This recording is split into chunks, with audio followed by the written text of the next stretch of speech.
Honorable Co-Chairman Dr.RSK.Laksshmana Prabhu. May we humbly invite our Co-Chairman on stage to deliver the presidential address. Please, sir.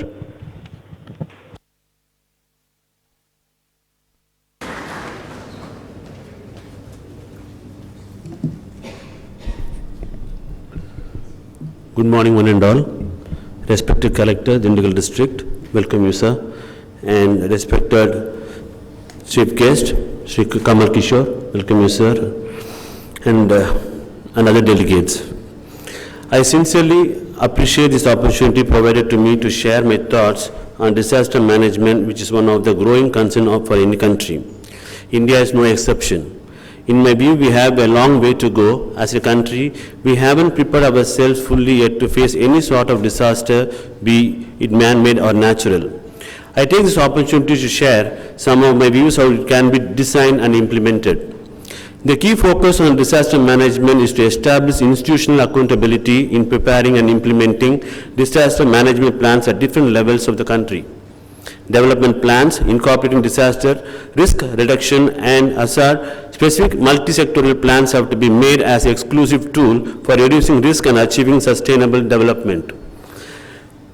Traditionally, we are used to manage the natural hazards, but the need for addressing the emerging issues like climatic change, adaptation, drought, desertification, and human-induced hazards in national policy and plans was very much required.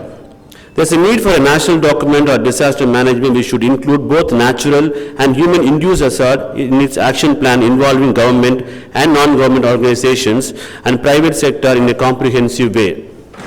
The plan has to be prepared in a participatory way, having several consultations and stakeholders, and establish a roadmap of effective partnership with the organization working in local, national, and regional levels. The idea the plan will contribute towards developing and strengthening regional and national networks.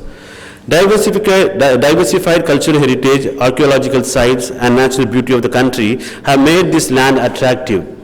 The core of the country largely depends on diverse culture and civilization, conforming to higher secular standards. Natural and human-induced hazards such as floods, cyclones, droughts, tidal surges, tornadoes, earthquakes, river erosion, fire, infrastructure collapse, the higher arsenic contents of groundwater, waterlogging, and water and soil salinity epidemic, and various forms of pollution are frequent occurrences in our society. Climate change adds a new dimension to community risk and vulnerability. Although the magnitude of these changes may appear to be small, they could substantially increase the frequency and intensity of existing climatic events such as floods, droughts, cyclones, etc. Current indications are that not only with floods and cyclones become more severe, they will also start to occur outside of other established seasons. Events such as drought may not have previously occurred in some areas and may now be experienced. The main mission of the government should be to bring a paradigm shift in disaster management approach from conventional response and relief to a more comprehensive risk reduction culture, and to promote food security as an important factor in ensuring the resilience of the communities to hazards. A comprehensive program management to monitor would lead a strong disaster management framework in the area of overall food management of the country and establishment of dependable national food security.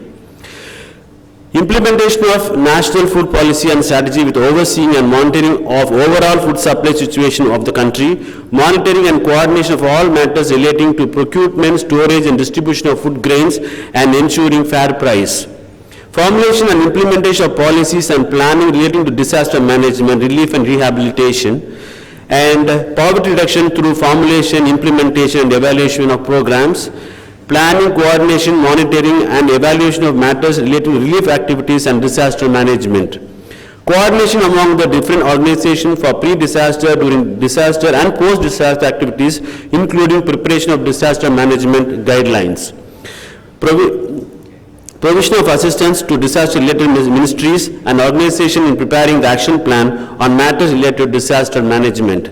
Formulation of policy and its implementation on matters relating to the preparation, monitoring and evaluation of food assistance projects and programs. Coordinating matters related to the distribution of external food aid and other relief assistance and other concerned matters related to food relief and disaster management. Overall, it's the responsibility of both government and private agencies together that should work together in creating a strong framework for a largely populated country like India with its diverse culture and provide one single standardized adaptation in tackling this disaster. Once again, thank you for this opportunity, and I'm confident some of the ideas which I presented earlier and practical and are achievable if we have a will to see those through its implementation. Thank you. Thank you, sir. Thank you so much for your words of wisdom. It will be a great pleasure for us to listen to you again in our future events.